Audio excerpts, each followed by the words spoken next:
Hello, and welcome to IPNE's Thursday morning program, Ask the Experts.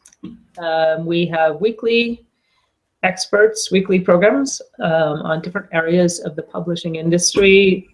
At times we speak with publishers, at times authors, designers, illustrators in various genres, children's fiction, nonfiction, etc. Today, our program is entitled, It's a Book. Congratulations, it's a book. And it's focused primarily on book launching. If you have a question to ask us, please send it in and we will ask our expert. Today, our expert is Charlotte Pierce, who's been involved in the publishing industry for years and years. And she's currently working as a publisher for a children's book and a fascinating book on pedagogy. She runs a wonderful program called Day Tripper, which is basically centered around fantastic trips you can take with your kids around New England. And lots and lots and lots of other projects, but those are the ones pertinent to today's show. So welcome, Charlotte. Hey, thank you. Yeah, I don't know how much of an expert I am on book launches, but oh, you know, my name is spelled wrong. Oh my God, how embarrassing is that? Charlotte's also my guru in terms of learning technology, and she's just spent a good 15 minutes helping me learn how to set up my, actually her equipment that I'm using, and I'm trying to learn how to use this stuff. The technology can be a little bit challenging for some of us, and I'm in that crowd. Well, you're doing very, very well. The idea is to have no fear, and then, you know, you can't really break stuff anymore. It's all in the cloud, you know, it's like, and you can recover your password. You can, I guess you could, I mean, the only thing you could do is really say something bizarre, you know, and it would be recorded like it is now. But I produce the shows and Karen's the host. So she deals with the guests, and we kind of put this show together at the last minute. So Charlotte, I can't hear you. Okay. There we go. That was a technical problem used for demonstration. What can happen? Plug in the cord, Karen. So anyway, Lindsay Parker of Lindsay Parker Media was our scheduled guest, and she's not able to come, so we're going to book her for the end of March or later in April. So I just wanted to put up her website. If you can afford a publicist like Lindsay, it's really a good idea. I am getting there. I'm an independent publisher, and I'm sort of bootstrapping the resurgence of my publishing company, Pierce Press. But you know what? One thing I've learned, but being president of IPNE and talking to all these people at our conference and everything, is that hiring an expert on something that you don't do well is a very, very good idea. Now, I have some expertise in social media and stuff, but as far as publicity as a whole, which book launching is part of, I'm not an expert in that. So when I can afford Lindsay, I will hire her. So did you have some questions? And I'll answer them to the best of my ability. Okay, great. Yeah. One quick question that I have. I'm relatively new to the publishing industry here. Yeah. So could you just quickly sketch out an outline of the different aspects of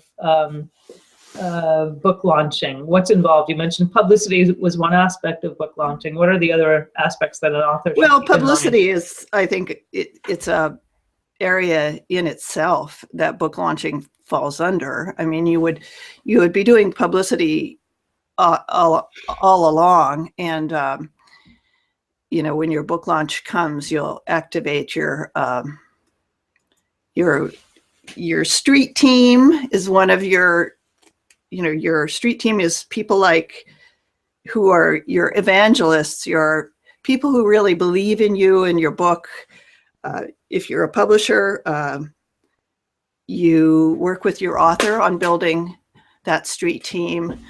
You might give a free book to the people who will get out there when it's ready to launch and carry it to their contacts. So, each person who is an evangelist for your book, like you are for Pedagogy, maybe, the Pedagogy Handbook is one of my titles. We'll get out there. You go talk to people at the food pantry about it. You talk to, other people. The recycling committee. Yeah. Recycling committee, yeah. And anyone hanging out at the kickstand. Right. And I talked to the parents at my daughter's high school, so, or, someone else might do that. So just look at all your spheres of contact and motivate your street team, your tribe, to go and carry the word when you're ready. Think of some ways to make it worthwhile to them, to motivate them. And okay, might be just that your topic is enough, your book topic is enough. But. Right. And I remember now in the digital age, I spend a lot of time on the internet, sometimes maybe a little bit too much, surfing around. And I remember reading an article, and one of the things that I've noticed that the internet has kind of done to the way that I think is that I read a lot of articles and I think, wow, well written, brilliant, got to remember this author or this journalist. And then I read something, another 5 articles, and then I've forgotten to write down the name of the journalist. So I apologize if I am mentioning an article that I read, which was brilliant, and I apologize to the journalist for not recalling the title or what was the question? Author. I'm sorry. The idea is this particular person was writing about the fact that the best way to launch a book was to kind of build up a lot of expectation. If you want it to be on the bestseller list, which was his goal, then you build up a lot of expectation, but you make sure not to sell a very, very limited number of books before the launch date. So that on the launch date, there's a great deal of expectation built up for this book. You get your friends to review it. You have the reviews posted on Amazon. You have the reviews posted on Goodreads, etc. But you don't sell many of your books until the launch date. And then you don't even have to sell them at all. You could have a soft launch where you allow people to buy it and it isn't really announced. But I think that's a really good point. Get the buzz going and do it in a time frame that doesn't let people lag and forget about it until before it's available. Right. And what's the role of social media? I know, Charlotte, your understanding of social media is something that I'm trying to kind of learn from, and it's quite thorough. And in what different ways can people use social media in order to launch their own books? Is it good for people to plug themselves? Is it better for them to get their street team out plugging it? And how does that work? And which social media venues would you use for what sort of? Right. Well, social media is good. It's just, if I said there is one thing you should not do, is to go out and say, my book is off the press, buy my book. And it's shocking how many people do that. Oh, all right. They think, they are so wrapped up in, the idea that social media is just the way to get out to a lot of different people. And that just turns people off faster than anything. And myself, I don't even respond to like free book offers unless it's someone I know. And then I intend to read the book and review it. I just don't, I don't need free books. I don't want free books. I've got too much stuff. So social media, the big ones are Facebook. You want to have an author page. You want to have that set up well in advance of your book launch. Okay. An author page, a book page. Okay. And is my sound coming through your speakers? I can hear it. No, I can hear you perfectly through the headphones. Yeah, okay, the headphones. Okay, great. All right. Wait, I'll see if I can hear you through the speakers. Keep talking. Yep. Okay, so Facebook author page, Facebook book page, and I could put some of those up on the screen if you wanted. That would be great, because I'm not exactly sure what you mean. Author page is for everything that you've published, and book page is only for that one book that you're speaking about. Is that... an author page is a place where you would have that from the minute you decided to be an author or to put it on Facebook. The book, when it's ready, and then ongoing, you want to keep it up. You want to post on it regularly. And by regularly, if every day sounds like too much, then do it every week. Do it twice a week. So don't worry about, I don't have time to do this. You've got to have time to do it. Okay, and what sort of thing would you post about your book on the book page? Okay, I will put one up that's like a pretty good. Okay, great. So I'll do one of my authors. She is Maria Kamalaku. She's also wonderful woman. Wonderful woman.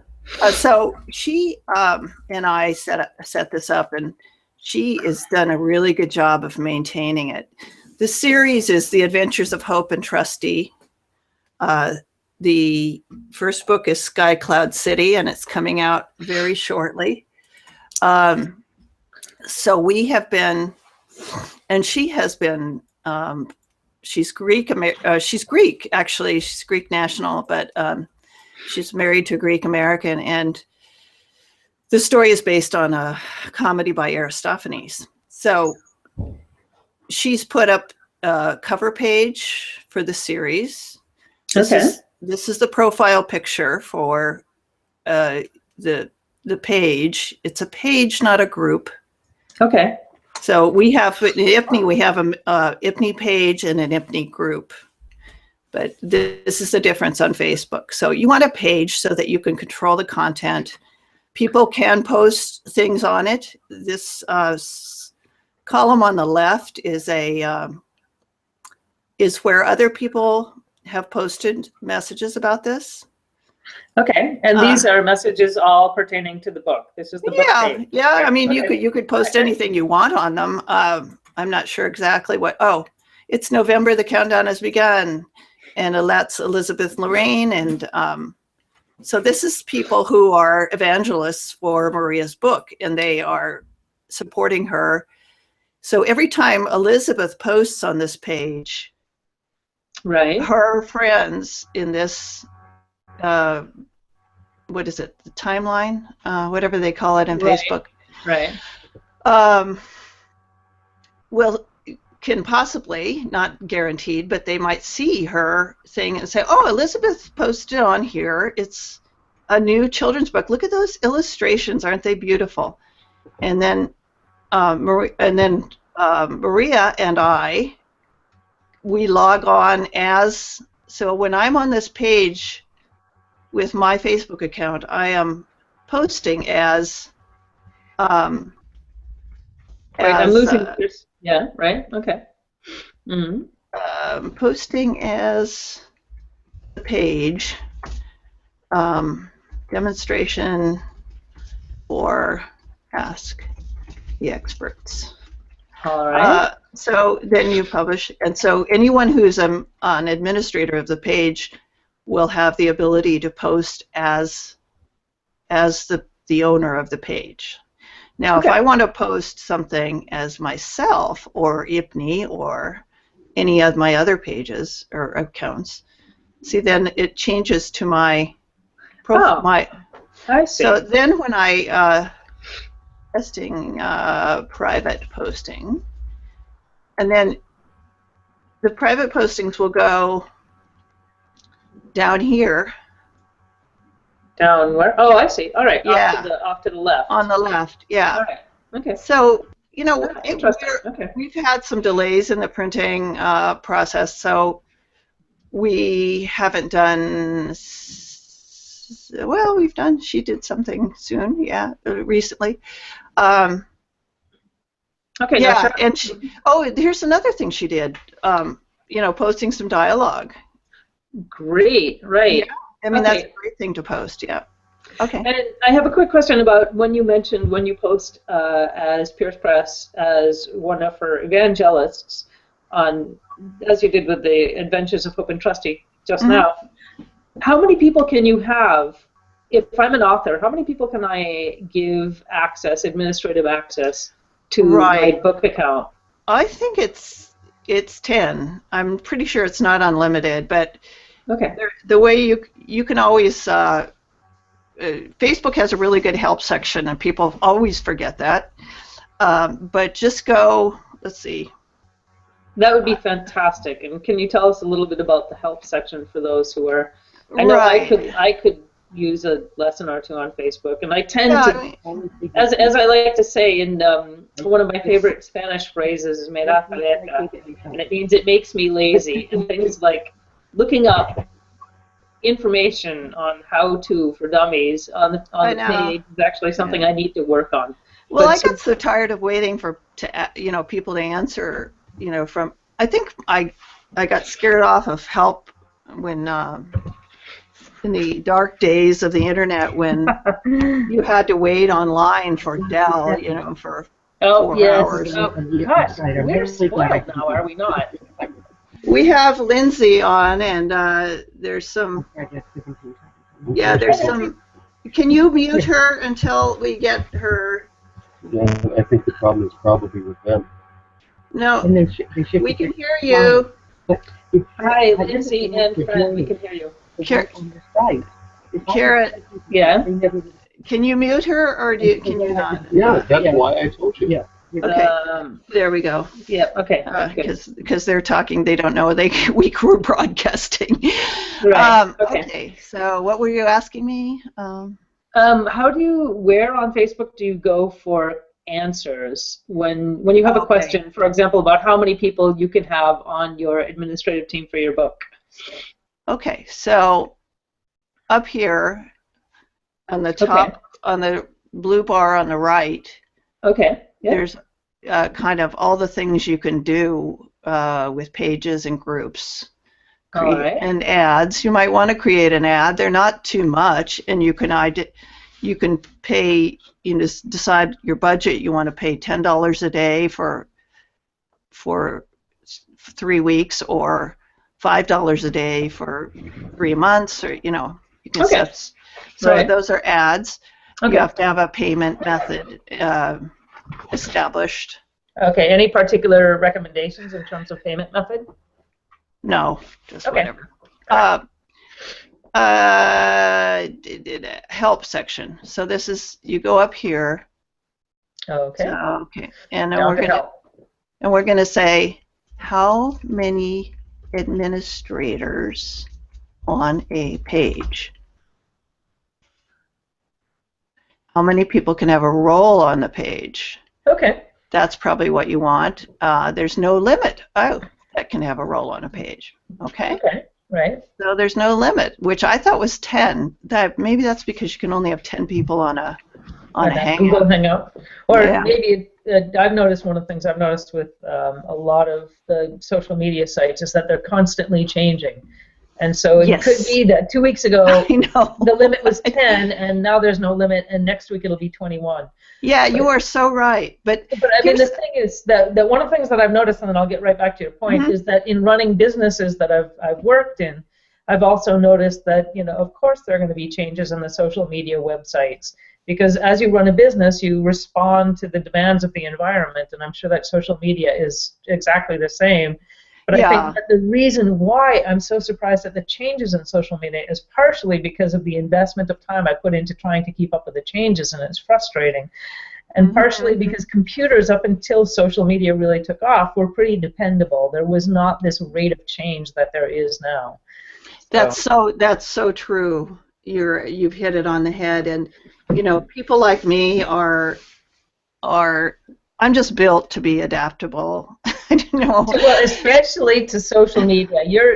Charlotte is like the best teacher for using the computer that I've run into. Well, you're up there with Kyle and Mike. You have to share it with Kyle and Mike. Kyle and Mike, all right. At the British Council. They're amazing. But Okay. Charlotte, you're fantastic, and I've learned so much from you. Well, I'm trying to be a better teacher. You know, I sometimes I think, well, if I can understand it, why can't other people? And it's not the case. You know, people have so many Barely.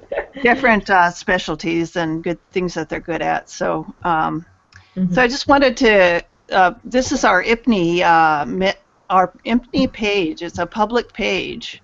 Okay. And what you can do is, I mean, look at this. Well, you can, as an administrator, you can see all this stuff. So I'm an administrator, and so are you. So, Okay. but we have 805 likes on this page.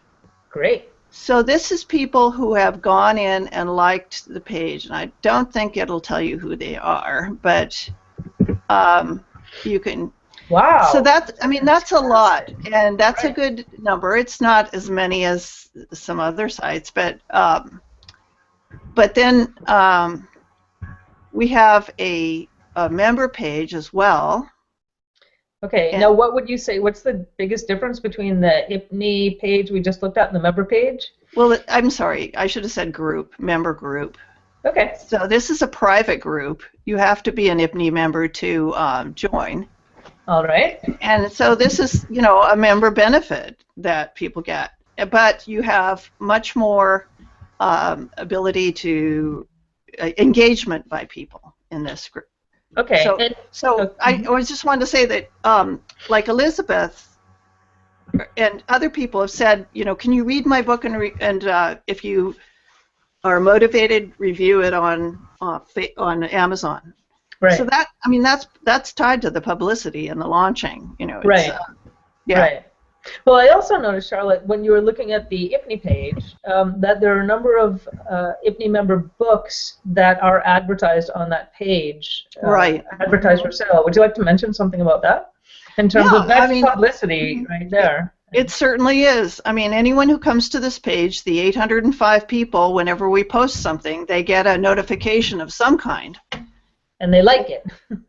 And they've liked it. They're predisposed to independent publishing, I guess. They might be authors, or they might just be watching the industry, or they might be readers who want books. Right. So these are books that were left over from our book shows that we do. We exhibit books in the fall for our members and cooperative marketing shows, and so we pay the $1,000 or $1,200 for 2 tables, and the member pays a vastly reduced rate and is included in our insert, and that can be part of a launch as well. You know, you may have a book coming out this fall that you want to exhibit during the launch phase, and one of those book shows would be good to participate in, or all of them. Right, right. And I think another thing that I'd like to mention about this particular page that we're looking at right now, with advertising the books of different members that we have, is that one of the things that we're trying to do, as I understand it, is encourage different members to read and review one another's books and to get to know one another's books. I know that at the book events, at the Boston Book Festival, at the New England Library Association, and the other festivals like that, one of the things that I really was interested in doing was talking with people who had read the books and who could give me a bit of an insight into what the book was like. And I think that's one of the things that we're trying to do in IPNE, is encourage readers to read one another's books. And so when we have their books on the IPNE page, then there can be a little review of the book. And I think that for publicity and launching, I think that's kind of a key issue, is helping encouraging one another to really look at one another's books. Right, and that's part of collaboration, is the new competition, which is our theme this year. Exactly. You may not get a direct monetary reward from reviewing someone's book, but they will then feel warm and fuzzy towards you about when your book comes out. Right. Well, another thing that I'd like to mention is I spent years in the profession of education, and as a teacher, one of the things that I found most helpful, we were doing a peer observation program in the last few years when I was working. One of the things that I found most helpful was watching other teachers teach. And I really learned from the way that other teachers taught. It improved my teaching remarkably. And I know that also when I'm trying to read or I'm trying to write, I learn a lot about my own strengths and weaknesses as an author when I'm looking at someone else's book. Oh, absolutely. Yeah, I mean, that's what we have 210 members or something now, and some of them are illustrators, designers, publishers, author publishers. We try and encourage people to call themselves publishers if they're publishing their own book, because that's what they are. Right. They are not privishing, they're publishing. Exactly. To quote David Godine, who's one of our members and speakers. But so these are the, so what was I saying? Reviewing one another's books on the IPNE Facebook webpage. Right. And I mean, there's a lot of ways you can use IPNE in the launching of a book, and one of them is write a blog post about it. Okay. And what would someone do with that blog post? Where would they publish it, and how would they go about doing that? Well, they just click on blog on our website. All right. If you're a member, you can post a blog post. Okay, I have to say honestly, not only as a member but as a very active member, I've seen that blog in the menu 175,000 times probably, and I've never really thought about it. So I'm just an average human being. I think it's information overload to a certain extent. So I'm really glad you mentioned that now, that the blog is there for members to write about. And so would you say that it might be a nice thing for members to read one another's books and then write about the book on the blog, or what would you say, or maybe write about their experience in publicity or their experience in book launching, or there's anything really. But if you're notice that a member is launching a book, or if they ask IPNE members to help, then you can go to the blog, sign in, and you can post a review there, try and put in a photo if you can, links. You just go to add post up here. Okay. And then we can share it to our social networks. Okay. And you can go to your social networks and follow us at IPNE is the Twitter. Basically, you can search any of the social networks for Independent Publishers of New England. Okay. But here's our Twitter account. Right. So there's a stream with member posts, and Amy Ray's a member. Amy's wonderful. Yeah, Barking Rain is her publisher. They've also followed us. Okay. And how would someone use the Twitter feed to launch their book? What would be a good way of doing that? Well, say, you don't want to always, like I said, say buy my book. But if they said, who knows, at IPNE, they're addressing us, tagging us. Who knows the best, some media outlets to release for my press release for my book. And then you put your link in, and people can go to your link. The thing about Twitter is it falls off right away. They're changing some of the algorithms, but it falls off. Okay, what do you mean by it falls off right away as opposed to Facebook? All the latest posts are put at the top. Okay. And so look at the home page, see? Okay. See, Gary Lindbergh, I think might be Lindsay's. I shouldn't say. Anyway, so I can reschedule I can retweet his tweet, and we'll do it under IPNE, and we'll auto-schedule it so it goes out at the right time, or an optimal time. Okay. And now if you watch that feed, Gary Lindbergh's post is pretty much gone, almost. You know. Okay, it's already just in a second. Right. It's gone that far down. All right. I see Right. Yeah. So there's.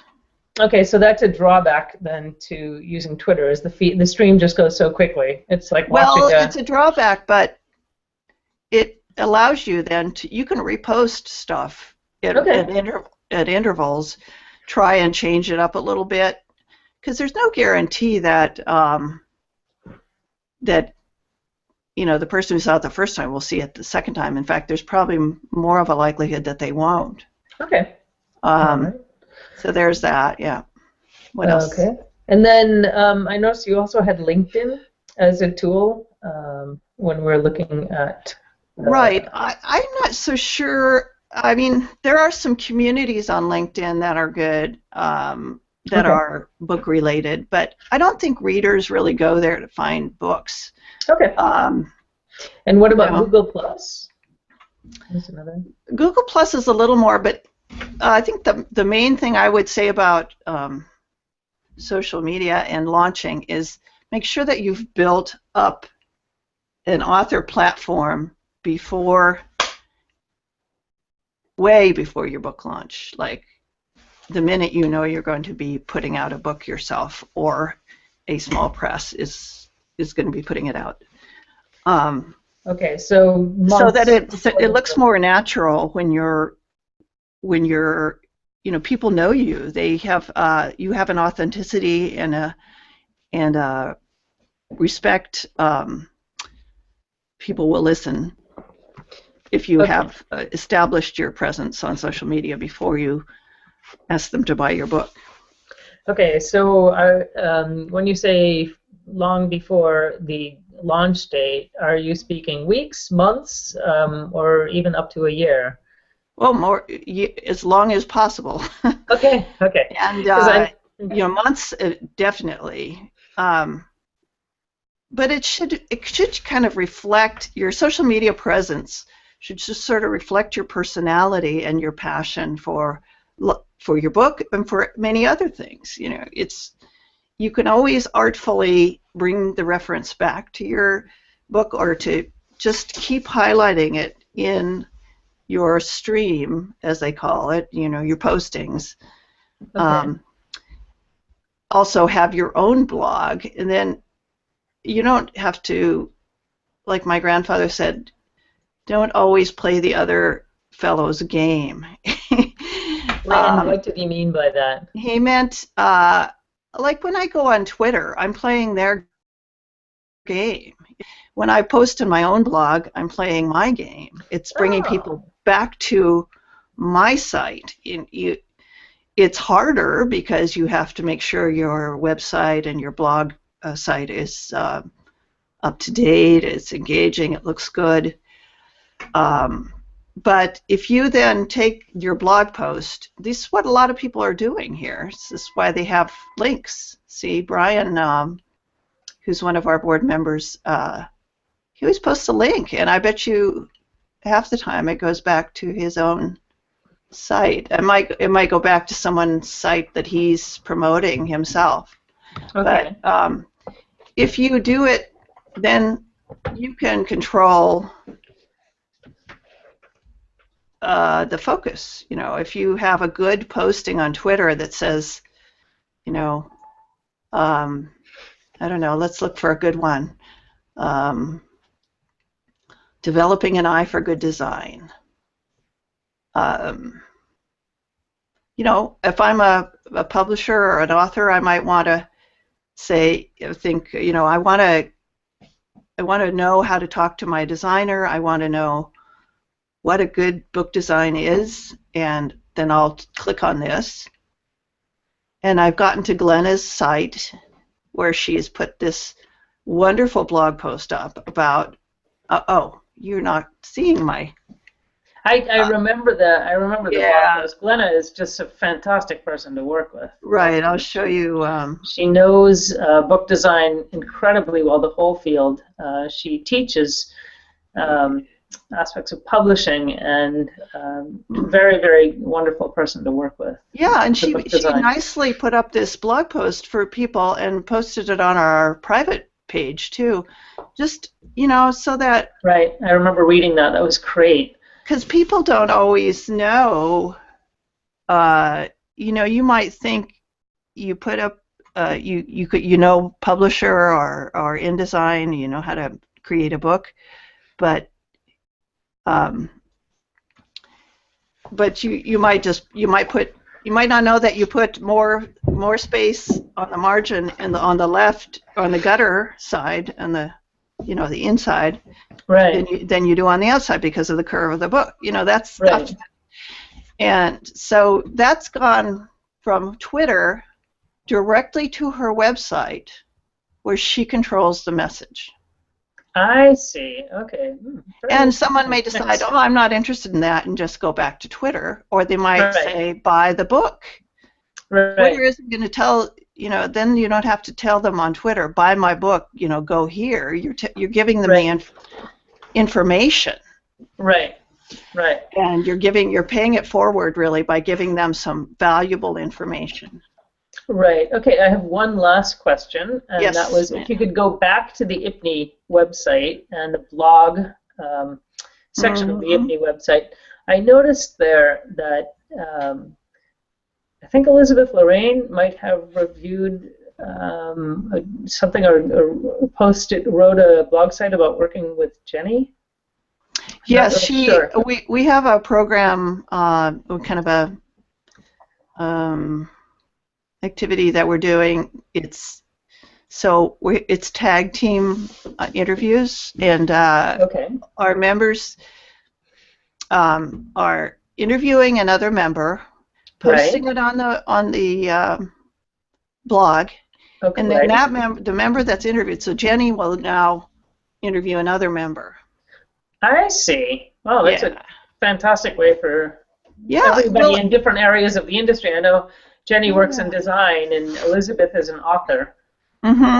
So I think it's a fantastic way for people within the organization to get to know not only one another, but one another's fields.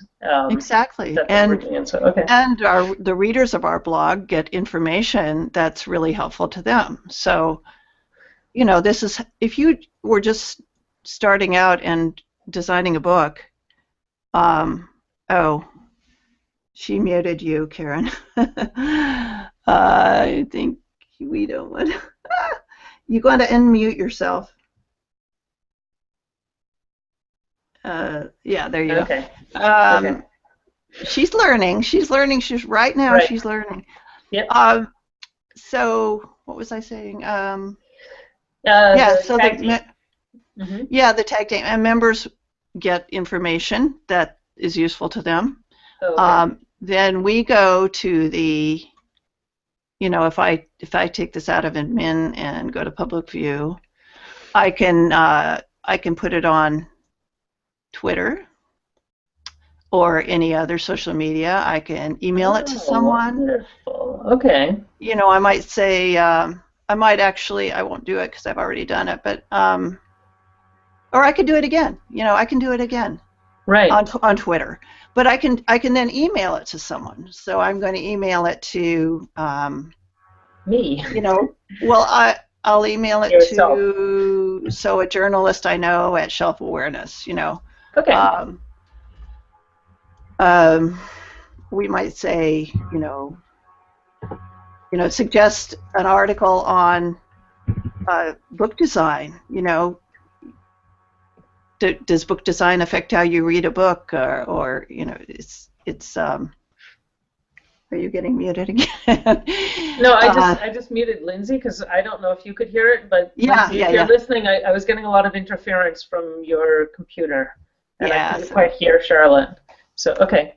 But okay, then so that you can do any number of things with it. You can copy the URL and go to I can put it on Pinterest from here. Okay.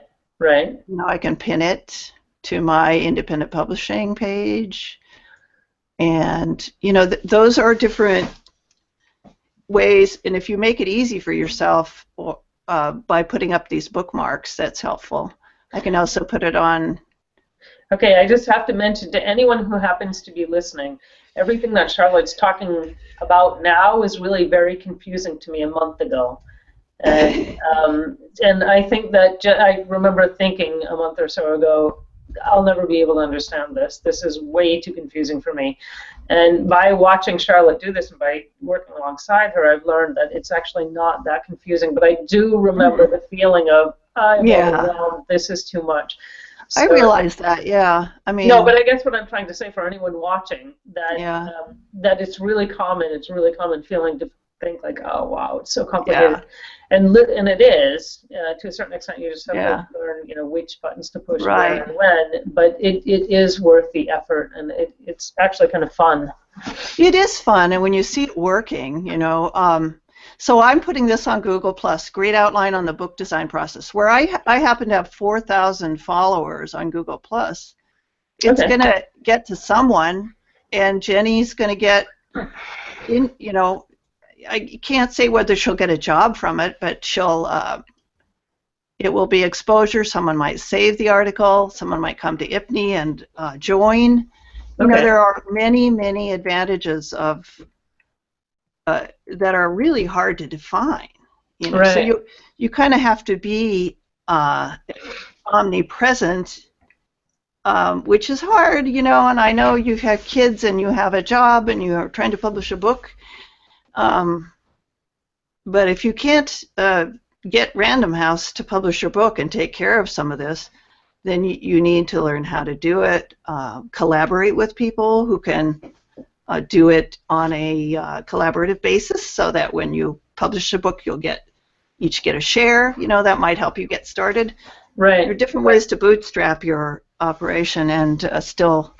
Right. And I'd like to say one thing with the collaboration is that I'm new to the industry, but I have learned so much from working together with other people who are in IPNE, who have so much experience, and it's just wonderful to work alongside different people and learn about how the process works. I've learned a lot about that. I had no idea how the bookbinding business or the printing business worked until I talked to Paul and I looked at I was fortunate to get a tour of HF Group in Charlestown, Massachusetts. Brilliant. And I really didn't know that much about book design until I spoke with Jenny Putnam and well, doing this hosting of these shows is going to be great because you'll get. It's a fantastic opportunity, and another person who I wanted to plug right now is Lindsay Parker, who has a lot of experience in the publicity field, and we're really looking forward to her joining us and talking about publicity, book publicity, and book launching with more. She has a lot of experience in publicity over decades, and so I'm really looking forward to listening to her experience and her talking a little bit about how publicity and how book launching has changed over the years. Today we basically focused a lot on publicity and social media. There are so many channels of publicity. There are, and so, but you can't do everything in half an hour, 45 minutes, an hour. And so it was. So I just want to say thank you, Charlotte. It was very useful to me to get a quick review of social media and how social media can be used as a really effective tool for publicity today, and I'm looking forward to seeing other ways of publicity. And because I'm a history buff and I just love history, I can't wait to kind of hear a little bit about how the industry has changed, how the publicity and I think has changed. Depending on your book, unless you're writing a book for millennials, some of the traditional media channels are often overlooked because they take a little more legwork. And so Lindsay will be a good one to talk about those. No, I mean, definitely. Go, Lindsay. Yeah. So it's lindsayparkermedia.com if anybody wants to check her out and give her a call. And she'll be on the show sometime in hopefully March 31st or April 14th, I think, are the next open dates. So. Okay, wonderful. And I know that you had her webpage on the screen a couple of times during the show. And so we just have a few more minutes here. Are there any other last minute things that you can think of in terms of book launching? Yeah, well, I Mhm. was going to say, like, and I'm the worst person to recommend this, but I will anyway. A business plan and like a business plan, a publicity plan is a really good thing to have. Okay.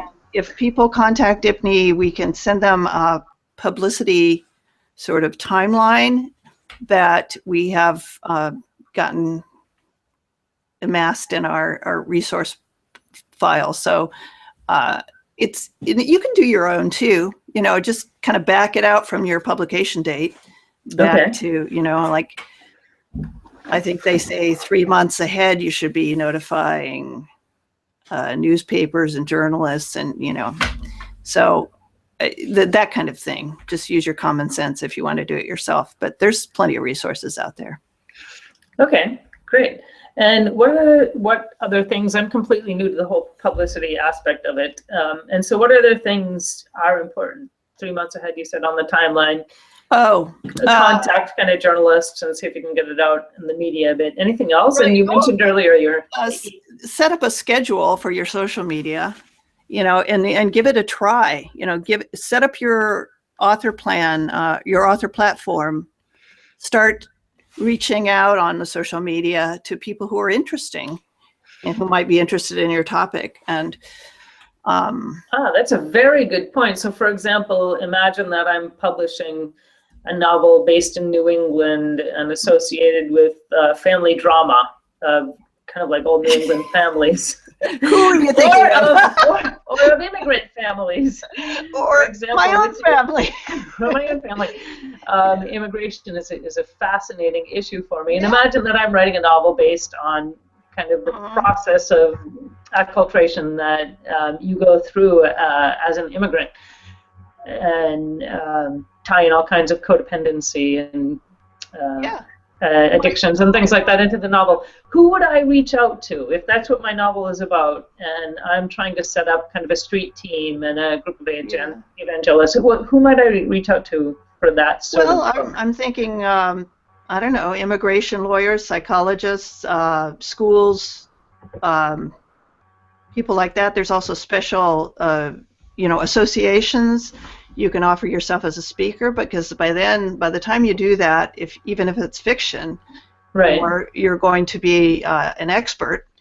One would hope, if your book is I mean, good. These organizations, and go in from a position of strength, because you are an expert. You are telling them something that you have a personal background in. So, say in there, like Ask the Experts.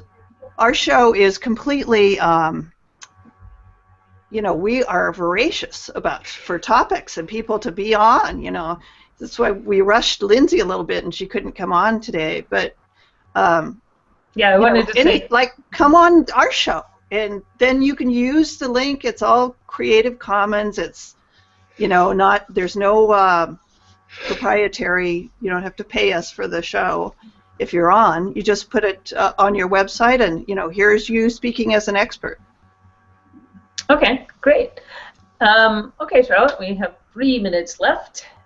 What percentage, if you're using social media, one of the things that you mentioned that I just like to touch on is you mentioned social media is great if you're marketing to millennials, and I think one of the important things that brought up in my mind is that you have to be really conscious of exactly who you are marketing to, because a general market scheme is kind of like trying to, for me, swim across the Atlantic. I've gotten some advice. Like envision your perfect reader or your ideal reader for your book. Is it a corporate executive? Is it a CEO of a company, and try and figure out what will reach them.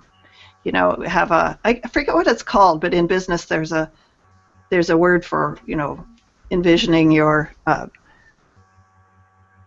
going to mute Lindsay again. Okay, sorry about this, Lindsay. We get a lot of interference from your computer. Yeah. I'm glad we're trying this experiment. Maybe after we get off the air, we can talk Yes. to Lindsay a little bit about Yeah. the technical issues. Yeah, stay on, Lindsay, so we can talk with you. But if you could, that would be great, if you have time. yeah, so that's what was I? Oh, yeah, millennials. So, yeah, so, I'm a baby boomer. I'm just like I kind of cut across. You know, I'll try anything that's technological. So, you know, but baby boomers and millennials grew up with, you know, like I was nursing my son and I'm on the computer. You know, he starts. So.